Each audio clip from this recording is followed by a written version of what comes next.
Белорусские строители с итальянским знаком качества. Вот уже 4 года в Минске реализуется гуманитарный проект региона Сардинии. Этот проект можно назвать не только первым в своем роде и успешным, но и весьма мудрым. Дело в том, что единожды оказать гуманитарную помощь не всегда означает помочь адресату решить все проблемы. А вот дать специальность, гарантирующую высокий доход и трудоустройство, вклад на всю жизнь. Именно поэтому итальянские партнеры создали центр «Сардиния Глобал», где все нуждающиеся могут получить не только диплом о строительном образовании, но и навыки работы с новейшими разработками. Наш корреспондент Анна Сорокина побывала в этом центре. Сюда приезжают учиться со всей страны. Геннадий, к примеру, из провинциальных Миор, узнав об итальянском центре, говорит, даже не раздумывал. Если уже, как говорится, выпадает возможность выучиться, скажем так, на хорошую профессию, с хорошими, как говорится, навыками, можно попасть на хорошую работу. Соответственно, хорошая работа – это хорошая оплата. Это только на первый взгляд процесс обучения выглядит обычно. На самом деле практикуется подмастерье по итальянским канонам. Ведь этот центр – пример, как говорится, гуманитарной эволюции. Он создан и финансируется Италией. В материальную базу и новейшие строительные разработки вложено более 150 тысяч евро. И все ради сверхидеи – дать долгосрочную возможность достойно жить и зарабатывать тем, кто в этом нуждается. Этот учебный центр ориентирован на подготовку специалистов высокого уровня, с высокими шансами на трудоустройство и по тем специальностям, которые имеют, так сказать, приоритетно для нашей национальной экономики. Это, в первую очередь, строительный профиль.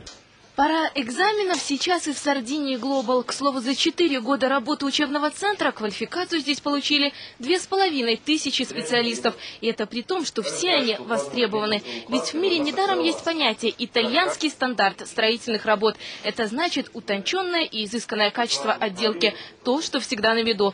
Здесь же ученики получают свидетельство отечественного гособразца и сертификат Сардинии Глобал.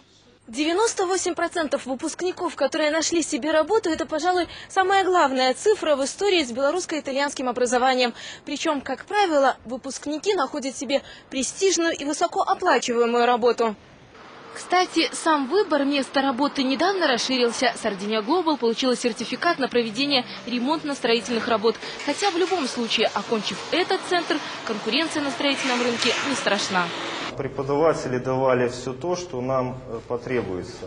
То есть все свои секреты, все способы работы с материалами, то есть они нам передали, и мы взяли все самое лучшее из этого. А вот Андрея Михайловича, пожалуй, можно назвать примером веры итальянских партнеров в белорусскую перспективу. Директору Сардинии Глобал 23. Такая демократичность подхода вполне оправдана. Ведь итальянский образовательный проект не только первый, но и весьма успешный. У нас обучаются абсолютно разные люди, любых возрастов, любого уровня, социального уровня, любых образований, так как эта специальность востребована в наше время и заинтересованы многие наниматели в хороших специалистах, квалифицированных кадрах. Именно поэтому этот проект можно назвать не только гуманитарным, но и демократичным. Ведь получить белорусский диплом мастера с итальянским уровнем подготовки может каждый. И это самая надежная помощь, которая оказывается на всю жизнь. Анна Сорокина, Анатолий Долотовский, «Панорама недели». И Италия не намерена ограничиваться гуманитарными проектами, а хочет занять лидирующие позиции в экономических, финансовых и политических отношениях с Беларусью. Об этом заявил «Панораме недели» посол этой страны Джулио Приджони.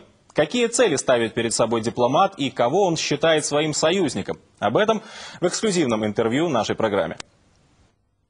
Отношения между Италией и Беларусью в экономическом плане, они достаточно тесные. А вот если по итогам 2008 года, Италия, она в десятке основных торговых партнеров Беларуси, если брать вне СНГ.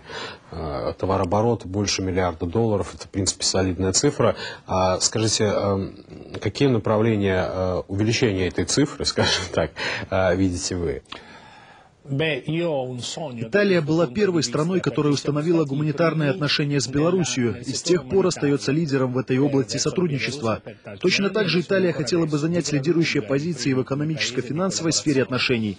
Та цифра, которую вы называли, $1 миллиард, это совсем небольшая цифра для такой страны, как Италия, с 50-миллионным населением, потому что экономическая и производственная сфера Италии очень развиты и являются одними из первых в мире. У нас есть много возможностей для расширения и увеличения нашего взаимного сотрудничества.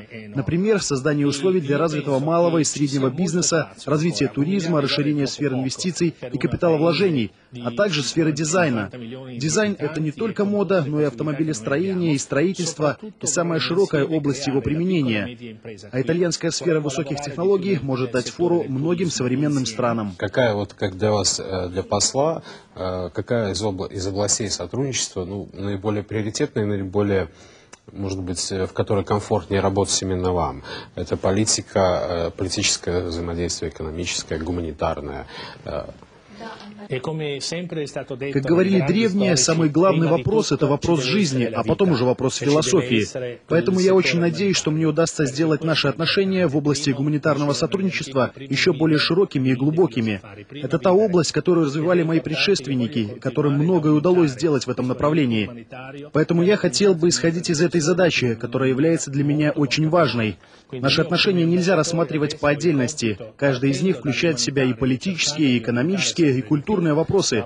Поэтому я хотел бы работать во всех этих направлениях, и в политике, и в экономике, и в других сферах.